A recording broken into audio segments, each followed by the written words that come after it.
Coming up on today's episode, it's Tim's birthday, we've got a carrot cake, and we're having a party. Let's get to the intro.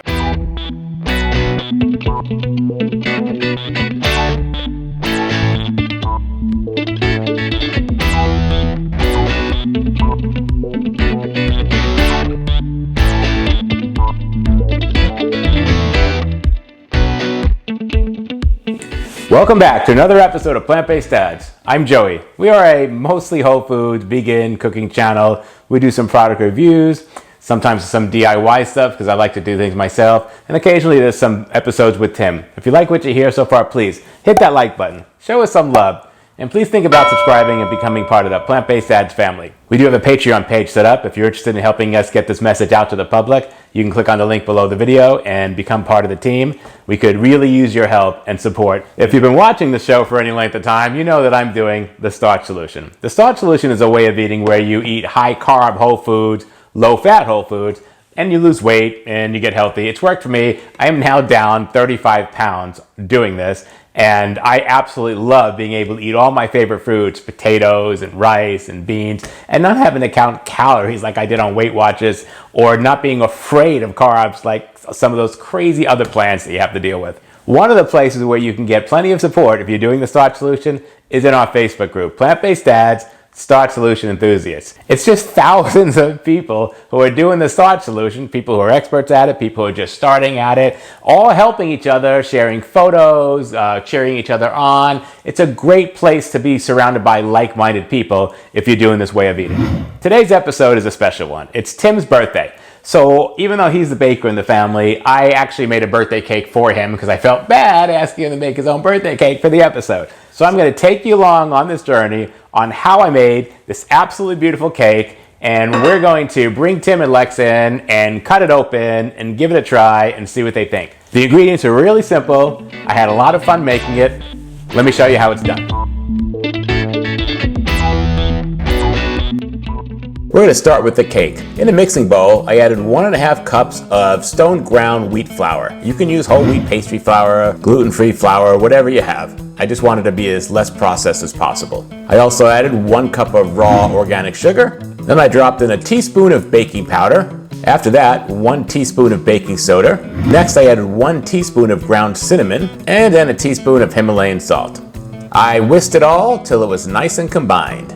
In a separate bowl for the wet ingredients, I started with 1.5 cups of unsweetened applesauce. The only ingredients in this should be the apples. Next, I used 1 very generous teaspoon of vanilla extract. Then I added 1 large carrot, peeled and shredded. This was a little more than that. I think it was a full cup. Then I grabbed my spatula and just started mixing all the wet ingredients together here until they were thoroughly combined. Next, I started folding in my dry ingredients. I did 1/4 of the bowl at a time. I would dump 1/4 of the bowl in and then kind of just started folding it together to kind of get the dry ingredients incorporated. I didn't want to dump it in all at one point. So you can see here it's starting to incorporate. The dark orange is going to kind of a tan. And next I'm throwing in the next 1/4 of the bowl. I'm going to keep doing that until I've got the whole bowl combined. Here I'm doing the 3rd 1/4, mixing that in, getting that all combined. And then finally I'm putting in the remaining flour, and I'm gonna keep folding that. I'm gonna mix this just till it's combined. I don't wanna over mix this. I just wanna get it to a nice consistency where I'm not seeing the white anymore. But don't use a blender or anything like that on it. Just fold it in by hand. Next, I'm gonna lay out my parchment paper. I've got 2 sheets here, and I'm gonna cut out some parchment rounds for the bottom of the baking pan. I'm just gonna put the pan on the sheet paper and just use a pencil to make a line around the pan. That'll give me the size I need. And then I'm gonna take my scissors and just cut around the line to get a nice round template. You can see here it's pretty simple. There was no science involved. And now I'm gonna take these parchment papers and place them right in the pans. Next, it's time to put in my cake mixture. I'm gonna pour it right in there. The mixture, when it cooks, will pull away from the sides, and then the parchment paper will stop the cake from sticking to the bottom of the pan. It's a nice thick mixture, so it won't get under the parchment paper or any of that stuff that I usually worry about when I do this. I'm just gonna pour it in and flatten it out as I go along, so it's a kind of a nice flat texture to start with, but it will rise anyway. Now it's time to bring this to the oven. I'm gonna put this 9-inch cake pan in the oven for 45 minutes. You can see here, the cake looks absolutely beautiful. It's got an amazing orange color to it. It has pulled away from the sides like we expected. The texture is fantastic. This recipe makes one 9-inch cake. After I made this, I went back and made another whole recipe so I can have the double layer cake. I let it cool for about 20 minutes, and now I'm just gonna invert it, take the paper off the bottom, and get it on a cooling rack so it can finish cooling. Look here how the paper just pulls right off. It's perfection. It was easy to handle, as you can see, and I had no problems with it. Even the inside of the pan is still fairly clean. Next, it was time for the frosting. This frosting isn't my first choice for a cake like this, but it is a whole food plant-based frosting, so that's what I'm doing here. If you're not worried about this, then just use a really nice white frosting. That's really what should be on this cake. I'm starting with 1.5 cups of raw cashews that I soaked for at least 2 hours. After that, I put in 1/2 cup of coconut milk. This is the coconut milk in the container, not the can. Then I added 8 pitted medjool dates. After that, I poured in 1/4 cup of lemon juice and then 1 teaspoon of vanilla. I popped the cover on the blender and started blending. It looks pretty creamy here, but I did have to really work it. Next, I want to show you this platter I'm about to use. It's a little pedestal with a cover, right? Nice flat surface, and you flip it upside down and it becomes kind of this chip and dip server. You've got a bunch of little compartments here, and you've got your dip compartment in the middle, right? You put your chips on one part of this, and maybe your carrots, or if you're serving hummus in the middle, however you want to do it. But it's really nicely laid out. And then you can take the cover, like turn it upside down, it becomes a punch bowl. And now you can start punching it, you know, with some other stuff on the bottom if you want to add to the punch. I absolutely love this thing. There's a link below on Amazon. If you don't own one of these, you have to get it out. It's really heavy duty glass too. It's pretty heavy. Check it out, you won't be disappointed. For today, we're just gonna use it as a cake pedestal. So I'm just gonna turn it right side up, and you can see how the cover will go right on it. Now I'm taking my cake forms and I'm going to put the first one on the pedestal. I'm popping on some of the frosting, and I'm just going to put a glob on there enough to cover it. I don't want to over frost this thing because this is a bunch of cashews and coconut milk and dates. Like, it's just all the stuff that hinders weight loss. But I want to celebrate Tim's birthday, so we're gonna make a cake here, but I don't want to overdo it. And I'm just gonna spread this evenly until it covers the whole top of the cake. Normally, if I had just some white frosting out of a can, I would just be layering this stuff on. Once the top is frosted, I'm gonna put on the next layer and just kind of make sure it's all nicely lined up. Next, I'm gonna take out some more frosting from the blender and start coating the top of this layer. You can see I'm just kind of going around and spreading it till I get to the edges. I'm just gonna keep adding more frosting as I need it. I'm starting in the middle and kind of working my way over to the edges. And then to do the side, I'm just putting a bunch on the top and bringing it down the sides. It's a lot easier than trying to get it on the knife and slap it onto the side without it falling off. Since it's on the pedestal, as I'm frosting and getting a side done, I'm just turning the pedestal and moving it around so I can get the whole thing. I keep adding the frosting to the top and bringing it down. You'll see this is kind of a light coat. It's kind of a crumb coat I'm putting on here. I just didn't want it to be overly frosted.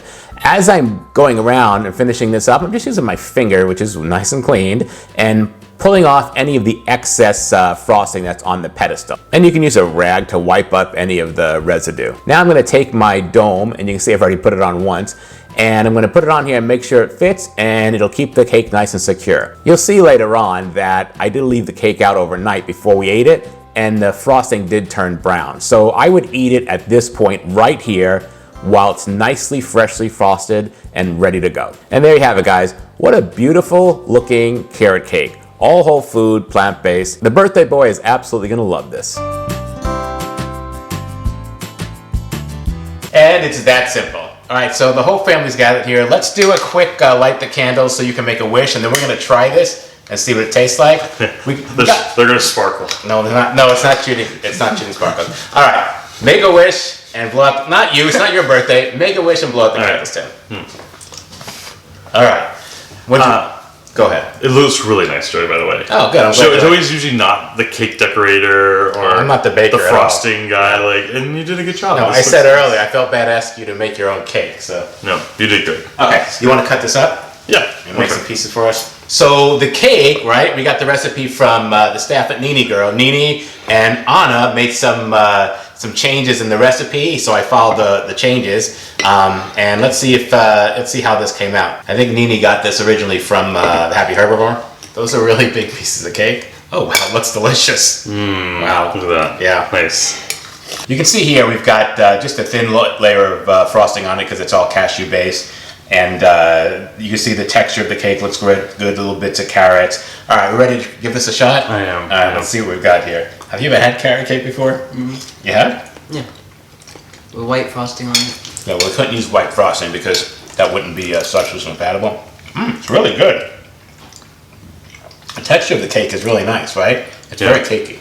You had left this overnight to cool off the cake, Yeah. and even you doing that, it's still super moist. Oh yeah, this is really good. So what Anna had me do, because it's a cupcake recipe, and she said over at Nini she said to do 45 minutes in the oven. And are you entertaining yourself?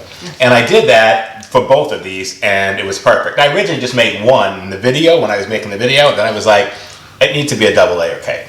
All right, Yeah, came out perfect. The texture is really nice. The frosting. Obviously, I miss like the white, like sugary frosting, right? Yeah.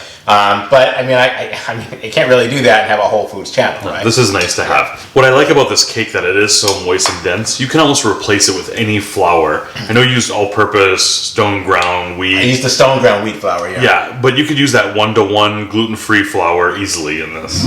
All right, so a nice cake, carrot cake for Tim's birthday. Happy birthday, Tim. Thank you. And that's our video for today, folks. Please hit the like button. Show us some love. What's not to like? If you haven't subscribed yet, hit the subscribe button. You'll get notified every time we have a new video, usually every Monday. If there's a DIY, that'll be Wednesday. If there's baking with Tim or anything else, that'll be on Saturday. And leave a comment. Let us know what you're doing for birthdays. Do you do carrot cake? I mean, probably not a recipe that we're going to eat often. You'll probably have to take this to work and let them finish it. But, for a special occasion, I want to do something, right? All right, guys. We'll see you next time. Bye-bye. Bye-bye. Bye. Let me see your good mood face. Really? Is that good? You look constipated. Exactly. All right.